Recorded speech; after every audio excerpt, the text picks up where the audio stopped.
Vigilance തിരിഞ്ഞും മറഞ്ഞും തുറന്നും അകന്നും ഒക്കെ അന്വേഷിച്ചു. ഒരു വസ്തുവും കിട്ടിയില്ല, ഒന്നും കിട്ടിയില്ല. അങ്ങനെ കിട്ടാതെ വന്നു കഴിഞ്ഞപ്പോൾ ഇവർ പറഞ്ഞു കേസ് തള്ളാം. അത് പറ്റില്ല, സതീശൻ നമുക്ക് വീഴ്ത്തണം.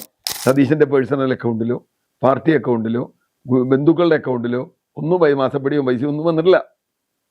മറ്റേതങ്ങനെയല്ല, മാസപ്പടി വന്നു എന്ന് നമുക്ക് എല്ലാവർക്കും അറിയാം. ഒരാളുടെ CBI കേസ് 40 തവണ മാറ്റിവെച്ച് സുപ്രീം കോടതിയിലുണ്ട് ലാവലി. 40 തവണ BJP സർക്കാരിന്റെ CBIയുടെ സൗജന്യം കൊണ്ട് മാത്രം നിലനിൽക്കുന്ന ഒരു കേസാണ്.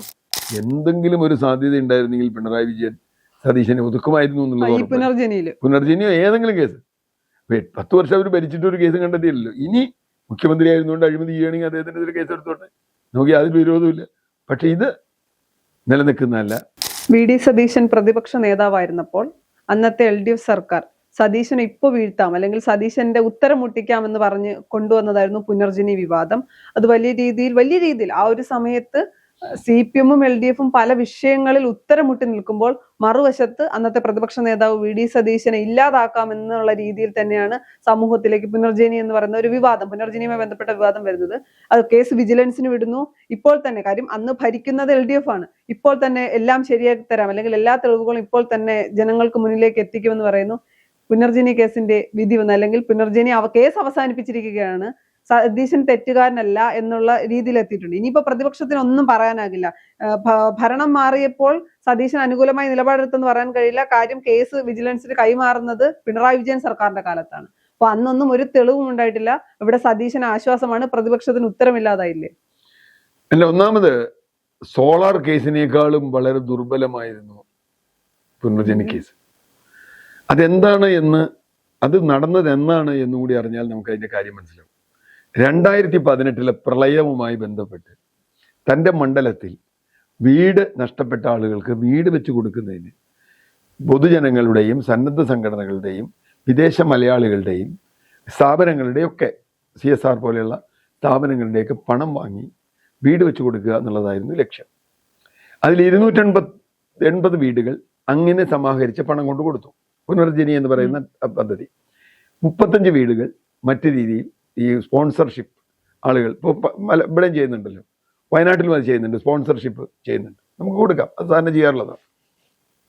ഈ പദ്ധതി വന്ന ഉടനെ തന്നെ വളരെ മാതൃകാപരമായി ഈ പദ്ധതി നടപ്പാക്കുമ്പോൾ സർക്കാരിന് പോലും ചെയ്യാൻ കഴിയാത്ത തരത്തിലാണ് പുനർജനി പദ്ധതി നടപ്പായത്. അപ്പം അന്ന് പ്രതിപക്ഷ നേതാവല്ല സതീശൻ. പക്ഷേ സതീശൻ എപ്പോഴും അസംബ്ലിയിൽ ഇവർക്കൊരു പെയിൻ ആണ്, എപ്പോഴും ഇവർക്കൊരു മുള്ളാണ്. അവിടെ സതീശനെ അങ്ങ് ഇല്ലാതാക്കിയേക്കാം എന്ന് തീരുമാനിച്ച് വിജിലൻസ് അന്വേഷണം നടത്തി.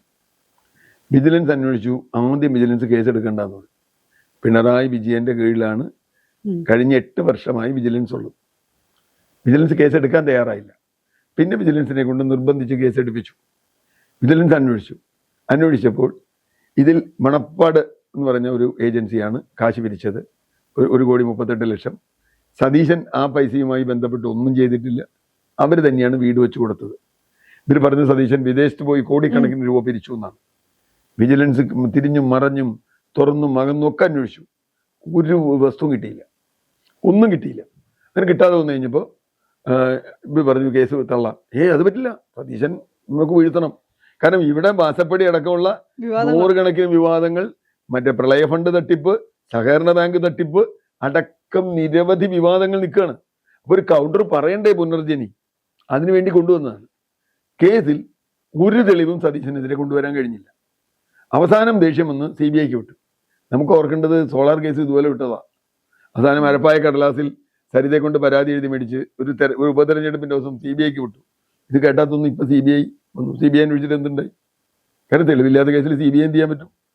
അപ്പൊ തീർച്ചയായിട്ടും ഇത് അതിനേക്കാൾ വളരെ ദുർബലമായൊരു കേസാണ്. സതീശന്റെ പേഴ്സണൽ അക്കൗണ്ടിലോ പാർട്ടി അക്കൗണ്ടിലോ ബന്ധുക്കളുടെ അക്കൗണ്ടിലോ ഒന്നും മാസപ്പടിയോ പൈസ ഒന്നും വന്നിട്ടില്ല. മറ്റേതങ്ങനെയല്ല, മാസപ്പടി വന്നു എന്ന് നമുക്ക് എല്ലാവർക്കും അറിയാം. എന്നിട്ട് സതീശനെതിരെ കേസ് CBIക്ക് വിട്ടു. CBI ഉണ്ടാവില്ല, ഇതുണ്ടാവില്ല. വിട്ടതും രാഷ്ട്രീയ പ്രേരിതമാണെന്നുള്ളത് വളരെ വ്യക്തമായിരുന്നു. കാരണം ഒരു തെരഞ്ഞെടുപ്പിന് മുമ്പ് CBI കേസ്, ഒരാളുടെ CBI കേസ് 40 തവണ മാറ്റിവെച്ച് സുപ്രീം കോടതിയിലുണ്ട് ലാവലി. 40 തവണ BJP സർക്കാരിന്റെ CBIയുടെ സൗജന്യം കൊണ്ട് മാത്രം നിലനിൽക്കുന്ന ഒരു കേസാണത്. ആ കേസ് തെളിഞ്ഞാൽ, അല്ലെ ആ കേസിൽ ഇയാൾ വിചാരണ നേരിടുന്നു പറഞ്ഞാൽ അദ്ദേഹം ഇതുപോലെയല്ല, ക്രിമിനൽ കേസ്, അഴിമതി കേസിൽ വിചാരണ നേരിടേണ്ടി വരും പിണറായി വിജയൻ. അപ്പോൾ പ്രശ്നം എന്താ? പ്രശ്നം ഇല്ലാത്തൊരു കേസ് ഉണ്ടാക്കി കൊണ്ടുവന്നു. ഇപ്പോൾ പുതിയ ഗവൺമെന്റ് വന്നു, സ്വാഭാവികമായും വിജിലൻസിന് അന്വേഷിച്ചിട്ട് ഒരു കേസും തുമ്പും പോലും കിട്ടിയില്ല. വിജിലൻസ് കേസ് അവസാനിപ്പിക്കാതെ വേറെ വഴിയില്ല. ഇനിയിപ്പോൾ ഇതിൻ്റെ ഇടയിൽ നിന്നാൽ പ്രതിപക്ഷം പോയിട്ട് ഒരു കാര്യമില്ല. ഒരു 8 വർഷം അധികാരത്തിലിരുന്ന നിങ്ങൾ ഒരു FIR പോലും മര്യാദയ്ക്ക് ഇടാൻ കഴിയാതെ ഈ പൊതുപ്രവർത്തകർക്കെതിരായ വിജിലൻസിൽ ആദ്യം ഒരു പ്രൈമറി റിപ്പോർട്ട് വേണം, ആദ്യത്തെ റിപ്പോർട്ട് വേണം. ആ റിപ്പോർട്ട് പോലും ഇഫക്റ്റീവ് അല്ല. അത് ഇഫക്റ്റീവ് അല്ല എന്ന് വന്നപ്പോഴാണ് CBIക്ക് വിടാൻ തീരുമാനിച്ചത്. കാരണം ഇവിടുത്തെ കേസ് ഇവിടുത്തെ വിജിലൻസ് അന്വേഷിച്ച് ഒരു തെളിവും കണ്ടെത്താൻ കഴിഞ്ഞില്ല. അതും ഇനിയിപ്പോൾ UDF ഭരണത്തിൽ ഇരിക്കുമ്പോഴാണ് ഈ കേസ് വന്നതെന്ന് നമുക്ക് മനസ്സിലാവും. സതീശന് വേണ്ടി ചെയ്തു, UDF ചെയ്തു. ഇതല്ലല്ലോ. 8 വർഷം പിണറായി വിജയൻ വിജിലൻസ് ഭരിക്കുന്ന കാലത്ത്, പിണറായി വിജയനെ കൂടി എല്ലാവരും ഭരിക്കുന്ന കാലത്ത് ആണ് ഇത് സംഭവിച്ചത്.